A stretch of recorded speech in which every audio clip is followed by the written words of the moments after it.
Olá, alunos! Esta aula foi preparada para que vocês pudessem conhecer um pouco da fantástica técnica de PCR, do inglês Polymerase Chain Reaction, e traduzido como reação de polimerização em cadeia, ou também polimerização em cadeia do DNA. O PCR, como se diz, consiste em fazer cópias de DNA in vitro usando os elementos básicos do processo de replicação natural do DNA. O PCR tem muitas aplicações e se constitui hoje no método de rotina para isolar rapidamente sequências específicas a partir de uma mistura complexa de sequências genômicas ou também de DNAs complementares. Essa técnica foi descrita pela primeira vez por Kary Mullis na década de 80, quando foi apresentada pela primeira vez em um encontro científico. Mas essa apresentação foi muito concisa ao explicar essa técnica. Porém, alguns anos mais tarde, Mullis e outros pesquisadores publicaram outros artigos detalhando e aperfeiçoando essa técnica.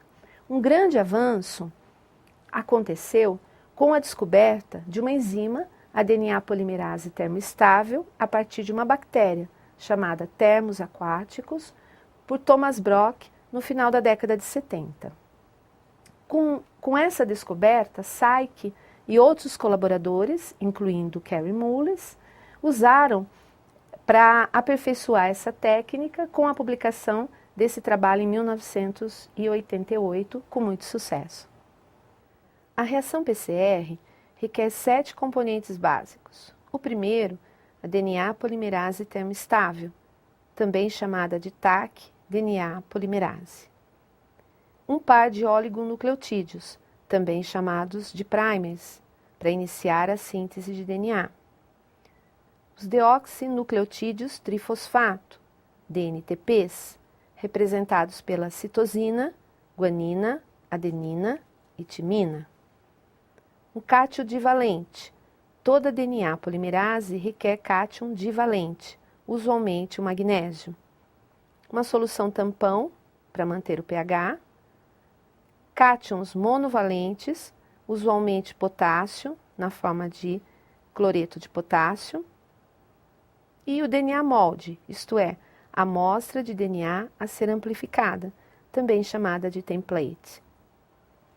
Os reagentes devem ser pipetados cuidadosamente para tubos de PCR de 0,2 ml e estes devem ser mantidos em gelo durante a operação. O PCR, ele consiste de 3 fases, que são processadas num equipamento chamado termociclador, para onde devem ser transferidos os tubos PCR. O equipamento é então programado para as 3 fases, onde temperaturas diferentes promoverão a desnaturação do DNA, em seguida o anelamento dos primers e, por último, a extensão com a enzima. Vejam agora uma animação do que ocorre com a molécula de DNA dentro do termociclador. A reação da polimerização em cadeia, PCR, amplifica fragmentos específicos de DNA de uma mistura complexa. Inicialmente, a mistura é aquecida para separar as fitas de DNA. 2 diferentes oligonucleotídeos específicos, os primers, são adicionados a 2 locais pequenos complementares do fragmento alvo desejado em ambos os lados. Em temperatura mais baixa, os primers hibridizam com o DNA nos locais de ligação na sequência desejada. A enzima DNA polimerase estável a alta temperatura e os DNTPs são adicionados, então. A polimerase estende os primers e sintetiza novas fitas de DNA complementares. Ao final do primeiro ciclo, 2 novas moléculas de DNA fita dupla que contêm a sequência desejada são produzidas. O ciclo é então repetido. A mistura é novamente aquecida para desnaturar as fitas de DNA. Os primers hibridizam e a DNA polimerase sintetiza as novas fitas complementares. Ao final do segundo ciclo, 4 novas moléculas de DNA fita dupla que contêm a sequência desejada são produzidas. No terceiro ciclo, a mistura é aquecida, os primers hibridizam e a DNA polimerase sintetiza as novas fitas complementares. Ao final do terceiro ciclo, 8 moléculas de DNA fita dupla que contêm a sequência desejada são produzidas. 2 dessas moléculas são precisamente do mesmo tamanho do DNA-alvo. Nos próximos ciclos, esta população aumentará exponencialmente. Ciclo 4. Aquecimento, hibridização e síntese de DNA.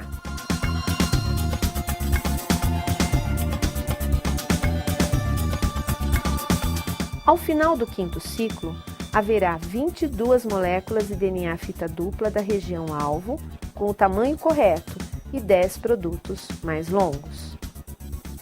6º ciclo, 10º, 15º, 20º.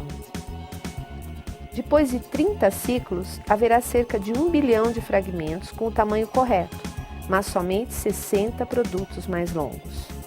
O resultado final consistirá de um produto essencialmente puro da sequência alvo desejada. O gráfico apresentado nesse slide mostra a relação, então, entre a temperatura e o tempo durante os ciclos de amplificação, que podem variar de 30 a 40 conforme o protocolo.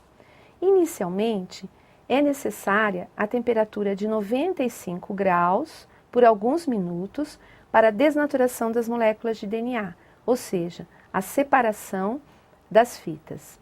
Em seguida, a temperatura requerida depende do primer utilizado. No exemplo do slide, é de 52 graus Celsius, também por poucos minutos, o que favorece o anelamento dos primers nas sequências homólogas das fitas de DNA, tanto o primer forward quanto o reverse. A temperatura seguinte, de 72 graus, favorece a extensão da molécula pela enzima DNA polimerase, permitindo que as bases nitrogenadas, os DNTPs, sejam ligados a seus homólogos na fita aberta de DNA. Adenina se liga à timina, citosina se liga à guanina. Esse ciclo, então, de 3 temperaturas e tempos é repetido muitas vezes para permitir que bilhões de cópias de DNA alvo sejam obtidas. Esse esquema apresentado resume as operações que se processam no termociclador e que vimos anteriormente, a cada ciclo de amplificação. Um detalhamento do fragmento destacado aqui com o círculo poderá ser visualizado no slide a seguir. As figuras mostram como se dá o anelamento dos primers forward, na fita aqui inferior, e reverse, na fita superior, na molécula de DNA, respeitando a complementariedade das bases nitrogenadas, como já vimos. Adenina com timina, citosina com guanina. Após o anelamento, então, é que a enzima DNA polimerase usa os DNTPs, adicionando-os à nova fita de acordo com a regra de pareamento, que é a polimerização. Cada uma das novas fitas de DNA estendidas a partir dos primes serve como molde para a síntese de uma nova fita. Isso garante, então, o aumento exponencial do número de novas fitas de DNA. Para serem visualizados, os fragmentos de DNA amplificados, também chamados de amplicons, precisam ser separados. Eletroforese em gel é uma técnica de separação de moléculas que envolve a migração de partículas em um determinado gel durante a aplicação de uma diferença de potencial. As moléculas são separadas de acordo com o seu tamanho. Os fragmentos de DNA podem então ser avaliados pela eletroforese em gel de agarose. Para preparar um gel de agarose, faça a mistura entre o pó de agarose e a solução tampão, também chamada de TBE. A agarose é um polissacarídeo, como o agar e a pectina, que é inicialmente dissolvida na solução tampão fervente, então gelifica quando esfria, como a gelatina. A agarose forma uma rede que prende as moléculas durante a migração. Para realizar uma eletroforese, prepara-se então o gel de agarose. Um detalhe importante é a colocação do pente no gel durante o endurecimento. O pente cria poços que serão utilizados para a colocação das amostras. As amostras do DNA amplificado são introduzidas nos pequenos poços formados no gel, então uma corrente elétrica é aplicada através do gel. Este processo é realizado dentro de um equipamento chamado cuba de eletroforese. Como o DNA é negativamente carregado, ele é atraído pelo eletrodo positivo. Entretanto, para chegar ao eletrodo positivo, o DNA deve migrar através do gel de agarose. Os fragmentos de DNA menores migram através do gel de agarose mais rapidamente que os fragmentos de DNA maiores. Após a eletroforese em gel, os fragmentos de DNA normalmente são corados com brometo de etídio, que possui afinidade pelo DNA e fluoresce, ou seja, torna-se visível vivamente em contato com a luz ultravioleta. Dessa forma, pode-se localizar as bandas que correspondem ao DNA. Os fragmentos de DNA podem, então, ser quantificados com base no número de pares e bases quando comparados com um marcador de peso molecular. Podem ser isolados e purificados a partir dos géis de agarose. Podemos ver esse processo como uma corrida. Cada um é colocado numa pista e, na presença de uma corrente elétrica, vai deixando o seu rastro. São estes rastros que vamos analisar. Bom, a foto seguinte é de um gel de agarose na concentração de 1,5%, contendo 3 amostras de DNA amplificado da região ITS de leveduras da espécie Saccharomyces cerevisiae. Nos 2 primeiros poços, aqui à esquerda, foram carregadas amostras e marcadores moleculares que são utilizados para a determinação do tamanho do fragmento de DNA em pares e bases. Verifiquem aqui, nesse primeiro poço, o marcador de 100 pares e bases. O que isso significa? Cada uma dessas bandas equivale a 100 pares e bases. Verifiquem que há 10 bandas. 1, 2, 3, 4, 5, 6, 7, 8, 9 e 10. Portanto, de 100 a 1000 pares de bases, que também nos referimos a um KB. As bandas de DNA amplificados das 3 leveduras têm, portanto, entre 800 e 900 pares de bases, o que é característico da espécie Saccharomyces cerevisiae para esta região do DNA ribossomal.